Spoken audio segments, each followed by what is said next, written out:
My wife let me be in charge of the Halloween costumes this year. So I'm going to show you how to make 4 awesome DIY characters from Return of the Jedi. And these are all pretty cheap to make if you've got a reasonably well-stocked garage. Oh my gosh, that's hilarious. Grab it.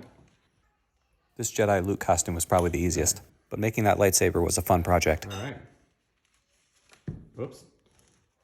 My wife's never even seen this movie, but she was a good sport. All right, put your arms out. Okay, have your arms down, grab your gun. Yep. Oh my god. Point it somewhere. All right. Of course, I went as Obi-Wan Kenobi, but I couldn't think of a good, safe way to make the costume glow. So I'm going to show you how to make each of these costumes. And we'll start with Leia on one of Endor's moons. This costume is all about making that iconic helmet. So to start things off, have your wife buy one of these cheap hats, and then head over to Lowe's to pick up some foam. Trace a circle roughly the size of your wife's head. Heads aren't perfectly round, so try to account for that. Cut this circle out, and make sure you use a cutting board underneath this.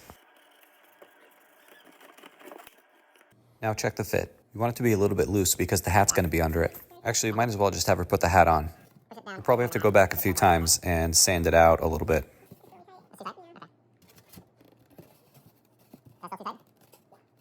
Once you get it right, you're going to have to cut a few more of these. So just trace it out and repeat. Glue and stack the circles until you have the right thickness. You're eventually going to cut and sand these things down to the right shape. While I'm tracing and cutting, I'll cut a circle for the earmuff type things that stick out from the helmet. Basically just need 2 half circles.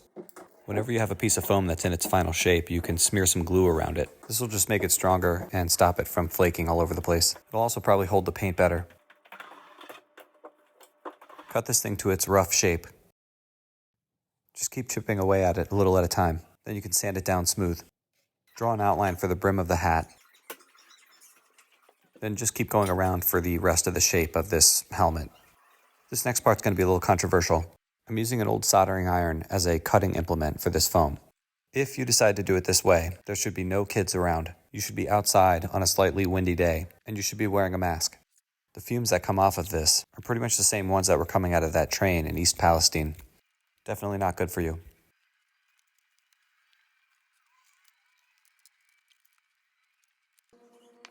Here's the final shape to check the fit. There are a few more decorative design details that we'll draw on with a pencil before going back with the soldering iron. Again, seriously, no kids around.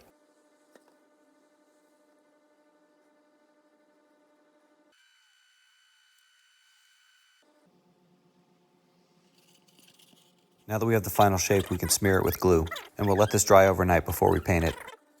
While we wait for that, let's look at this $5 poncho. We're going to hang it on this garage door track while we spray paint it. So make sure nobody opens the door while you're doing this.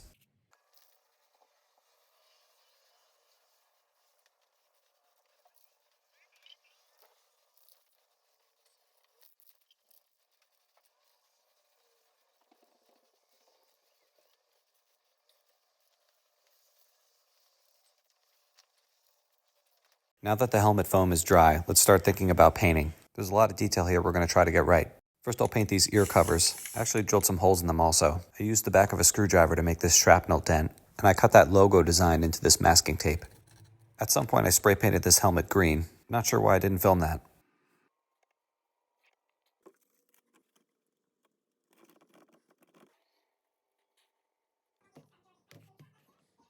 I used the screwdriver to make various dents and scratches.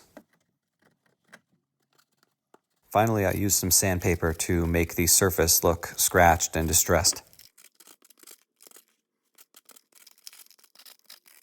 The hat piece has sort of a tan horizontal stripe design on it, so I just used masking tape and spray painted it.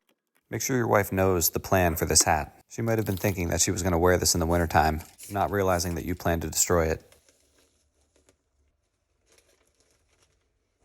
I'm super proud of the way this turned out. Like I said before, this helmet really makes the costume. I used the soccer ball again to hold the hat while I put some hot glue on it and attached this foam helmet. Boom. This thing looks awesome. Next, you'll need a utility belt made of duct tape and a blaster. Piece of cake. Okay, now let's get into this Bonkers ATST costume.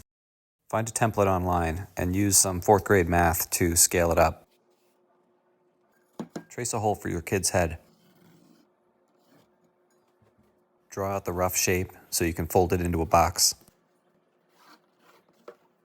You're going to go through like 4 or 5 knife blades for this project, but it's worth it. These things really need to be sharp. You'll really start to notice when it's time to change the blade.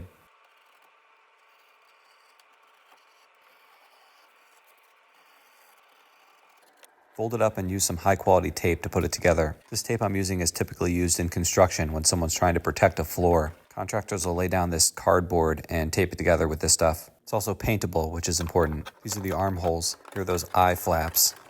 I realized it might be hard to walk around carrying a bag of candy wearing this thing. So it was around this time I had the idea to have my son wear a backpack, which would be modified so that people could drop candy through a hole on the top of this thing. Anyway, this piece goes around his waist. It'll be tied in the front, and this is what the legs will be attached to. I cut the shapes for the leg struts and glued them all together with hot glue. Here's how this is sort of going to work. The legs will be attached to his waist and his shoes. I'll make it so we can take this thing off easily when he inevitably gets annoyed with it. So I'll trace out these shoes and make sort of a hybrid shoe cardboard footwear thing here. Man, this really is crazy. Now that these shoes are done, I will spray paint it and start thinking about how these legs are going to attach. Next, I painted all the other components and then started thinking about hinges for these legs. I'm going to use this cheap, lightweight poplar dowel. The hot glue will stick to it really well, and it's got a lot of surface area to make contact with the cardboard. I want these hinges to be really loose, so my son doesn't notice it as much when he's walking. It also needs a few extra degrees of freedom, because my son's legs aren't going to just move forward and back.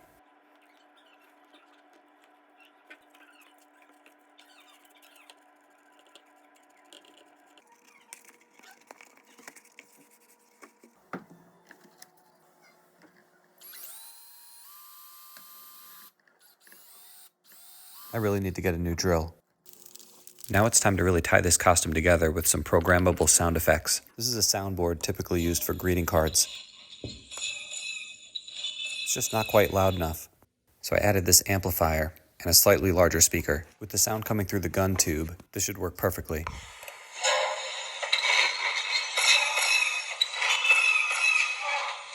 Everything will be fixed inside this gun module, which will be attached to the front of the walker with another hinge. This is a little crazy, and it added about $20 to the project. But come on.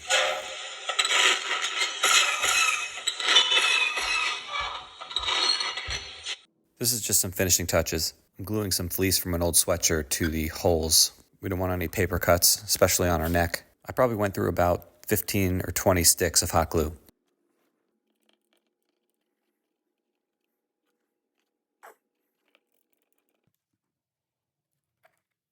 Here's an important consideration. These legs shouldn't be allowed to overextend, otherwise compression won't bend them back. They'll get hung up and your kid will trip, so I have to make some kind of a limiter. Here I'm cutting strips to use as laces to tie the waistband around. These will just be glued to the cardboard, but I'll glue some additional cardboard on the outside to sort of sandwich it in.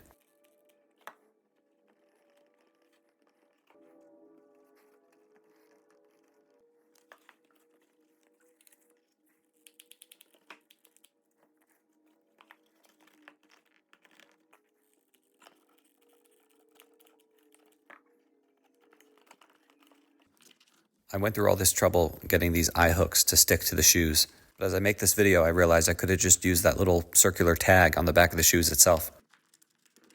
Dummy. I'll fasten the legs using this large body pin. In another video, I showed how I renovated this laundry room, so check that out when you have some time. I found this backpack in the garage, so I ran it through the wash. This will be our ATST's cargo hold. I cut out the liner that separates the backpack sections. We just want one big opening for the candy. It'll just come in through the top, through an opening we'll cut into the costume. I'll glue some cardboard around this to prop it open.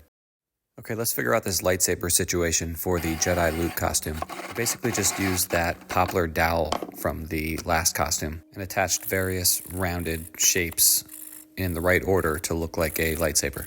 Some more hindsight here as I make this video. I probably could have used old poker chips instead of cutting and making these things from scratch. Oh well.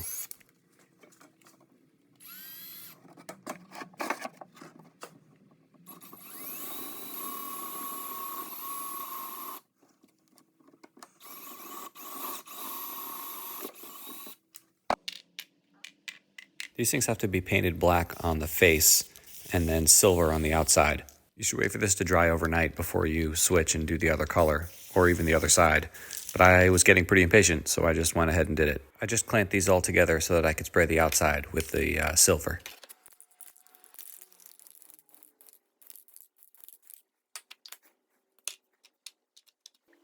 These things are attached to that central dowel with crazy glue. Did you guys know that doctors use the same kind of glue to glue cuts together? Look it up. It's crazy. After attaching all these discs, I'll add one more toilet paper roll to finish the job. At the very end, I'm going to paint this entire thing with epoxy so that it makes a nice hard plastic shell around everything. Here's the final product. Not too shabby. Happy Halloween, everyone. And don't forget to vote.